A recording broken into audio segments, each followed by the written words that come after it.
Op-amp में ही next topic देखते हैं, ब्लॉक डायग्राम ऑफ ओपेम, या इसी का दूसरा नाम है इंटरनल स्ट्रक्चर ऑफ ओपेम, या इसी का तीसरा नाम है इंटरनल आर्किटेक्चर ऑफ ओपेम। ठीक है, कोई भी नाम से आ सकता है एग्ज़ाम में। ठीक है, तो देखिए ओपेम के अंदर ब्लॉक डायग्राम ओपेम मतलब ब्लॉक जो भी हम लोग चिप बनाए थे, चिप के अंदर क्या क्या रहता है। ठीक है, तो इसमें ये लिखना पड़ेगा आपको, op-amp consist of 4 stages, stage 1, stage 2, stage 3, stage 4। ठीक है, स्टेज 1 में रहता है DIBO, है ना, स्टेज 1 में, जिसको हमको इनपुट स्टेज बोलते हैं। क्या बोलते हैं? Input stage. उसमें रहता है डुअल इनपुट बैलेंस्ड आउटपुट। क्या रहता है? Dual input balanced output differential amplifier. Stage 2 में क्या रहता है? डुअल, स्टेज 2 को बोलते हैं इंटरमीडिएट स्टेज। इसमें क्या रहता है? Dual input unbalanced output differential amplifier. ठीक है, स्टेज 3 को बोलते हैं लेवल शिफ्टर स्टेज, या इसी को बोलते हैं लेवल शिफ्टर। ठीक है, क्या होता है सब बताएंगे डिटेल में। स्टेज 4, स्टेज 4 को हम बोलते हैं आउटपुट स्टेज, जिसके अंदर रहता है पावर एम्पलीफायर। क्या रहता है? Power amplifier. ठीक है, तो हम लोग जनरली यूज करते हैं class B push pull power amplifier. ठीक है, तो ये सारा स्टेज के बारे में बस नाम आपको बताएं। ठीक है, अब सब के बारे में डिटेल में जानकारी चाहिए। ठीक है, तो इतना आपको लिखना पड़ेगा, जितना भी बताए उसको आप वर्ड में लिखना पड़ेगा। ठीक है, तो या तो कॉपी में लिख लीजिए अपने से, या तो बाद में फिर अपने से एग्ज़ाम में डायरेक्ट ऐसे लिखना है। ठीक है, अब आते हैं DIBO। ठीक है, dual input balanced output. Dual input unbalanced output क्या होता है? देखिए, पहले जब एम्पलीफायर बना था ना, तो नॉर्मल एम्पलीफायर बना था। तो नॉर्मल एम्पलीफायर जो बना था, ये सिंगल इनपुट देते थे, गेन आता था और सिंगल आउटपुट आता था, तो इसको बोलते हैं नॉर्मल एम्पलीफायर। तो इनपुट दिए, इनपुट से गुना होके ए गुना होके आउटपुट आ जाता था, तो इसको बोलते थे नॉर्मल एम्पलीफायर। फिर आया dual input balanced output differential amplifier. ये कैसा आया? ये कैसा बना? मतलब डुअल इनपुट तो डुअल आउटपुट भी।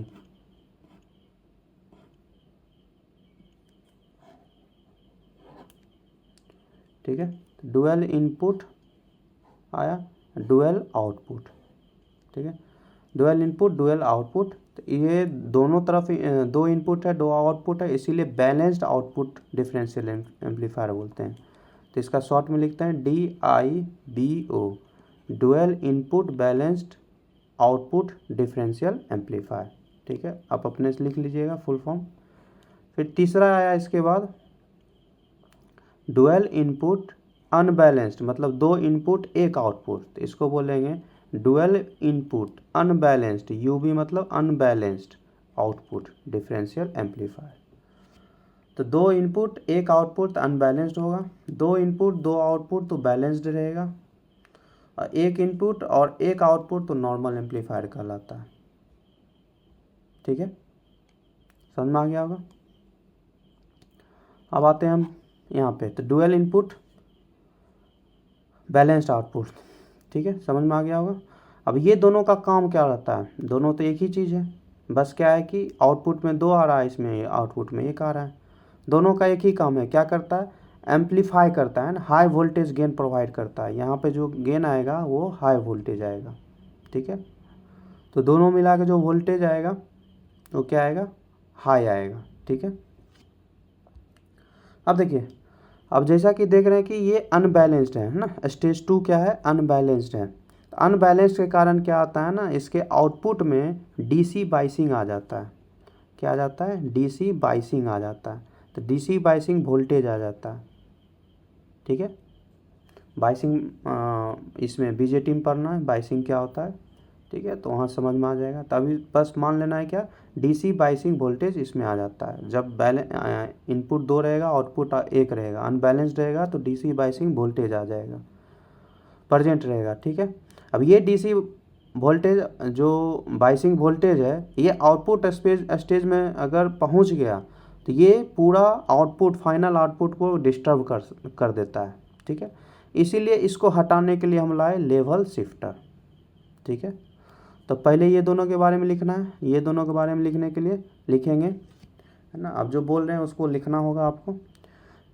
ठीक है, तो पहला पॉइंट लिखेंगे हम लोग, है ना। इसमें पहला point, 2 differential amplifier stages are use to obtain high voltage gain and high CMRR।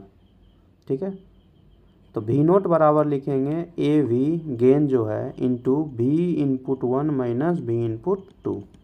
ठीक है, ये गेन दे देगा। ठीक है, अब नेक्स्ट वन लिखेंगे, since intermediate stage have unbalance output hence DC biasing voltage will also present in it.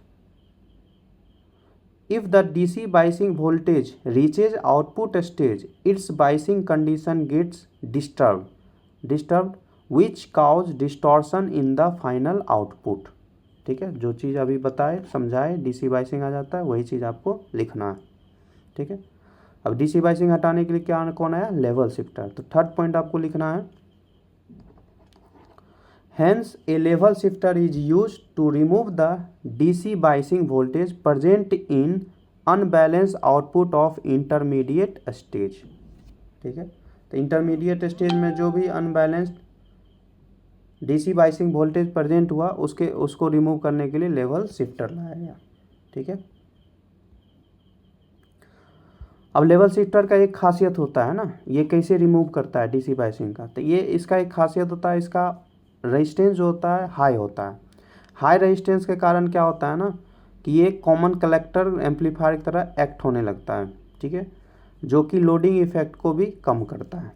तो इसको लिखिएगा थर्ड पॉइंट का लिखिए, level shifter has high input resistance because it is a common collector amplifier, due to this intermediate stage does not experience loading effect. तो loading effect को भी हटाता है। ठीक है, लोडिंग इफेक्ट बताए थे क्या होता है, जो लोड एक्सटर्नल लोड जो रहता है उसके द्वारा अगर डिस्टर्बेंस आता है सिस्टम में तो वो लोडिंग इफेक्ट कहलाता है। तो ये लोडिंग इफेक्ट को भी हटाने में मदद करता है कौन, लेवल शिफ्टर। ठीक है, अब नेक्स्ट स्टेज क्या है, पावर एम्पलीफायर।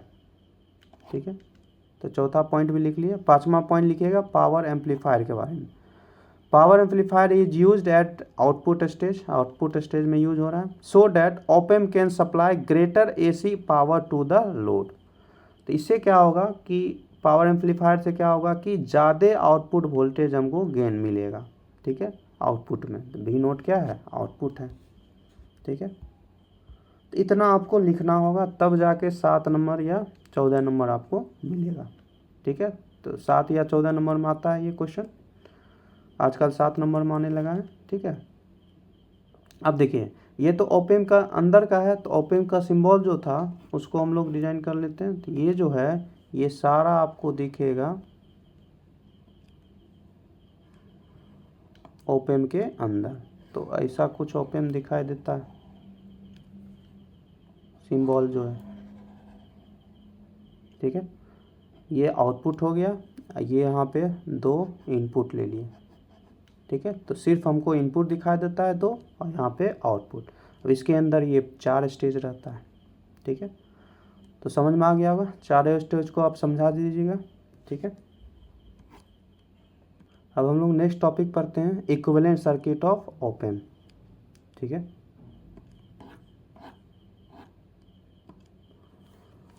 तो नेक्स्ट टॉपिक देखते हैं, इक्विवेलेंट सर्किट ऑफ ऑप-एम्प। अब इसमें क्या है, 2 टाइप का, एक आइडियल एक प्रैक्टिकल।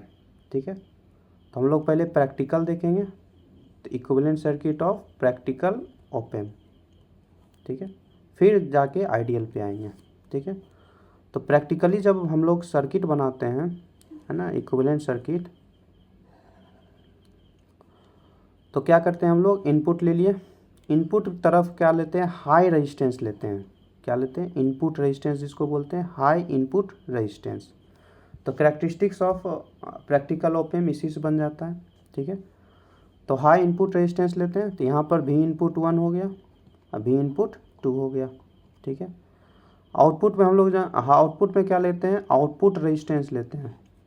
आउटपुट रेजिस्टेंस ले लिए, और यहाँ पर लेते हैं डिपेंडेंट सोर्स लेते हैं और इसको क्या करते हैं ग्राउंड कर देते हैं, प्लस माइनस डिपेंडेंट सोर्स ले लिए जिसका मान होता है AOL इंटू VID अब V नोट। तो ये हो गया equivalent circuit of practical op amp. ठीक है, यहाँ VCC सप्लाई तो देंगे ही, VCC minus VCC।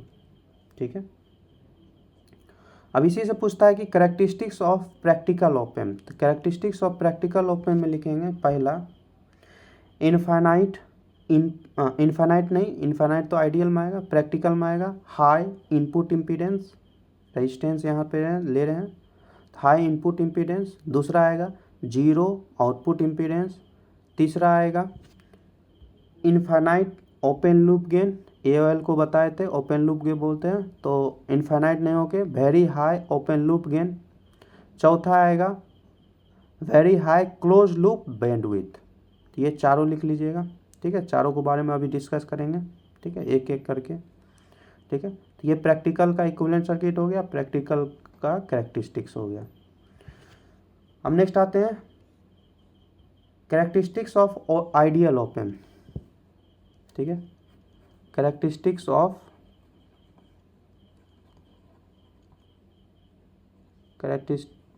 Of spelling देख लीजिएगा ideal op amp. Ideal op amp, तो इसमें पहला जो होता है लिख लीजिएगा इनफाइनाइट इनपुट इम्पीडेंस। क्या होता है इनफाइनाइट इनपुट इम्पीडेंस, इसका क्या फ़ायदा होता है। तो इनपुट इम्पीडेंस यहाँ पे क्या ले लेते हैं इनफाइनाइट ले लेते हैं। तो इसका क्या फ़ायदा होता है कि करंट जो अंदर ऑप एम्प में जाता है ना, करंट जो अंदर ऑप एम्प में जाएगा, ठीक है, जैसे इसका इक्विवेलेंट सर्किट बनाएंगे, ये हेडिंग डालेंगे equivalent circuit of ideal op amp. तो पहला क्या ले लिया हम लोग प्रैक्टिकल को आइडियल बना रहे हैं, तो प्रैक्टिकल को आइडियल बनाएंगे। तो प्रैक्टिकली हम लोग क्या लिए थे, देखिए प्रैक्टिकली रेजिस्टेंस यहाँ लिए थे, इसको इनफाइनाइट करना है। इनफाइनाइट मतलब क्या हो गया ओपन हो जाएगा, तो इसको क्या कर देंगे हम लोग ओपन कर देंगे, तो ओपन हो जाएगा इनफाइनाइट इनपुट। इससे क्या होता है कि इससे करंट जाएगा ही नहीं ओपन में, है ना, करंट जीरो जाएगा क्योंकि ओपन लूप है। ओपन लूप में क्या होता है करंट जाता ही नहीं है। ठीक है, तो करंट यहाँ पे ओपन के अंदर जाएगा ही नहीं। ठीक है, जिससे क्या फ़ायदा हो कि लोडिंग इफेक्ट कम होता है। ठीक है, वो आगे बताएंगे। अब देखिए ये पहला कैरेक्टरिस्टिक्स हो गया, इसको समझा दिए। अब दूसरा जो होता है जो आउटपुट इम्पीडेंस लेते हैं ना, लिखना है आपको दूसरा पे ये लिखेंगे जीरो आउटपुट इम्पीडेंस। तो आउटपुट इम्पीडेंस जो लेते हैं उसको क्या लेते हैं जीरो लेते हैं। इसका मतलब क्या हुआ output voltage is always independent of load resistance. तो इसको हम लोग ड्रॉ करेंगे तो ऐसा कुछ ड्रॉ होगा। तो देखिए प्रैक्टिकल में आर नोट को क्या कर देंगे जीरो, तो ये जीरो हो जाएगा। तो इसको ड्रॉ करेंगे तो कैसा आ जाएगा, ये जीरो मतलब शॉर्ट, तो ये शॉर्ट हो गया। ठीक है, शॉर्ट हो गया। यहाँ बी नोट आउटपुट है, ठीक है, यहाँ बी इनपुट 1 है, बी इनपुट 2 है। ठीक है, तो ये करंट जीरो हो गया और इनपुट रेजिस्टेंस इनफाइनाइट कारण ये शॉर्ट हो जाएगा आउटपुट इम्पीडेंस कारण। इसके कारण क्या होगा यहाँ पे अगर लोड का रेजिस्टेंस भी लगाते हैं तो इससे इम्पैक्ट नहीं पड़ता है ना, ये शॉर्ट हो गया, इससे इम्पैक्ट वी नोट पर नहीं पड़ेगा। ठीक है, तो output voltage is always independent of RL load resistance. ठीक है, तीसरा हम लोग देखें बैंडविड्थ जो होता है इनफाइनाइट। तो यहाँ लिखना होगा तीसरा पॉइंट लिखना होगा bandwidth infinite close loop bandwidth. Close loop bandwidth क्या होता है इनफाइनाइट का मतलब हुआ क्या राइजिंग टाइम जो होगा वो जीरो होगा, मतलब तुरंत राइज कर जाएगा, है ना, जो भी सिस्टम होगा तुरंत क्या कर देगा राइज कर जाएगा। ठीक है, अब इसको एक एग्जांपल से समझते हैं। ठीक है, बैंडविड्थ तो एक एग्जांपल समझते हैं, जैसे एयरटेल और BSNL लेते हैं। ठीक है, बैंडविड्थ होता क्या है, तो एयरटेल और BSNL लेते हैं। तो एयरटेल का देखिएगा टावर बहुत एरिया में फैला हुआ है, ठीक है, तो एरिया ज़्यादा फैला रहेगा, तो इसका बैंडविड्थ ज़्यादा रहता है, ठीक है। तो यहाँ से लेके मान लेते हैं यहाँ तक टावर आपका पकड़ता है, तो बैंडविड्थ इसी के बीच में हुआ, तो इसका बैंडविड्थ ज़्यादा रहता है। वही BSNL का क्या होता है, कम एरिया में रहता है ना, उसका टावर हम लोग के मोबाइल में कम आता है, तो बैंडविड्थ इसका देखिएगा कम है। तो बैंडविड्थ कम के कारण क्या होता है, कैच सिग्नल को कम करता है। वही एयरटेल का बैंडविड्थ ज़्यादा बढ़ा दिया है तो सिग्नल कैच ज़्यादा एरिया में करता है, तो यही बैंडविड्थ होता है, ठीक है। नाम से ये बैंड का विड्थ है ना, विड्थ मतलब होता है चौड़ाई, तो बैंड है ना, कौन सा बैंड में काम करता है, कौन सा फ्रीक्वेंसी में काम करता है, ठीक है। तो समझ गए होंगे BSNL और एयरटेल से। तो बेस्ट एग्जांपल इसका ये है, ठीक है। तो बैंडविड्थ क्या होना चाहिए, इनफाइनाइट, जिससे क्या होगा, राइजिंग टाइम क्या हो जाएगा, 0। फिर चौथा क्या होता है, इनफाइनाइट ओपन लूप गेन। क्या होता है, इनफाइनाइट ओपन लूप गेन। तो ओपन लूप गेन को किससे संकेत करते हैं, ये डिनोट करते हैं AOL से। AOL इनफाइनाइट होगा, ठीक है। तो जब AOL इनफाइनाइट होता है ना, तो क्या होता है, डिफरेंशियल एम्पलीफायर के वजह डिफरेंशियल एम्पलीफायर नहीं होके वो कंपरेटर की तरह एक्ट होता है। जब AOL इनफाइनाइट हो जाएगा तो इंस्टीड ऑफ डिफरेंशियल एम्पलीफायर होना चाहिए डिफरेंशियल एम्पलीफायर, लेकिन डिफरेंशियल एम्पलीफायर नहीं होके, है ना, डिफरेंशियल एम्पलीफायर नहीं होके ये क्या हो जाता है, इट बिहेव्स लाइक कंपरेटर, ठीक है। ये ऑब्जेक्टिव में आता भी है, एग्जाम में ऑब्जेक्टिव में आता भी है, तो ये ध्यान रखिएगा। जब AOL को इनफाइनाइट कर देंगे, ओपन लूप गेन को इनफाइनाइट करेंगे, तो ये जो होगा, ये जो बिहेव करेगा, डिफरेंशियल एम्पलीफायर बिहेव नहीं करके क्या करेगा, कंपरेटर जैसा बिहेव करता है। तो अगर कैरेक्टरिस्टिक समझ गए सारा, चारों के चारों कैरेक्टरिस्टिक, यही क्या था, प्रैक्टिकल ओपन में हाई ले लिए थे, इनफाइनाइट को हाई इनपुट ले लिए थे, 0 वहाँ पे भी 0 लिखे थे, है ना, लो लिखे थे, लो आउटपुट इम्पीडेंस। इनफाइनाइट को हाई ले लेंगे, high bandwidth, high open loop gain, ठीक है। तो आइडियल से प्रैक्टिकल बना है, ठीक है। अब इसको हमको पूरा करना है इक्विवेलेंट सर्किट। तो इसको कैसे पूरा करेंगे, तो जो पहले था AOL इसको यहाँ पे दे देंगे, इसको ग्राउंड कर देंगे, तो AOL इंटू VID, ठीक है, प्लस VCC माइनस VCC। तो इसका हेडिंग क्या हो जाएगा, इक्विवेलेंट सर्किट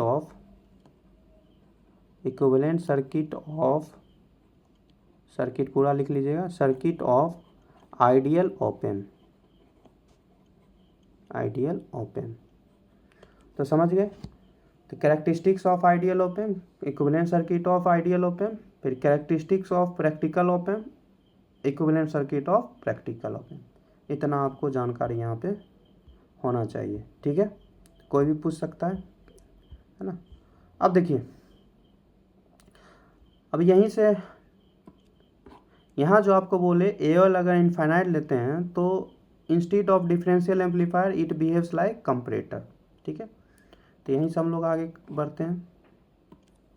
तो जब हम लोग AOL को इनफाइनाइट लेते हैं, ओपन लूप को गेन को अगर इनफाइनाइट या वेरी हाई ले लिए, तो ये डिफरेंशियल जो ओपन है, ये डिफरेंशियल एम्पलीफायर की तरह एक्ट नहीं होगा, ये क्या एक्ट होगा, एक कंपरेटर की तरह एक्ट होगा।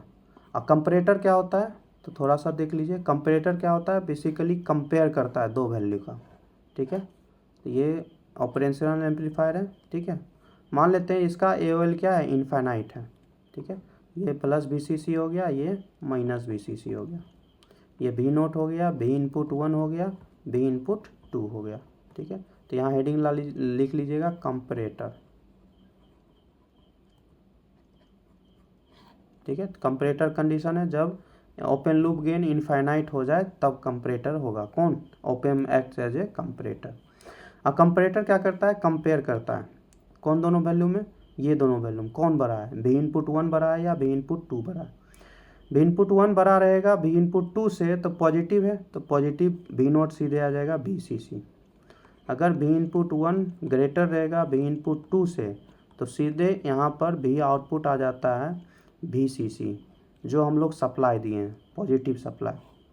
वही उल्टा हो जाए भी इनपुट 1 जो है लेस देन भी इनपुट 2, मतलब भी इनपुट 2 बड़ा हो गया, निगेटिव वाला बड़ा हो गया तो आउटपुट आएगा निगेटिव वाला, तो भी नोट बराबर आ जाएगा -VCC।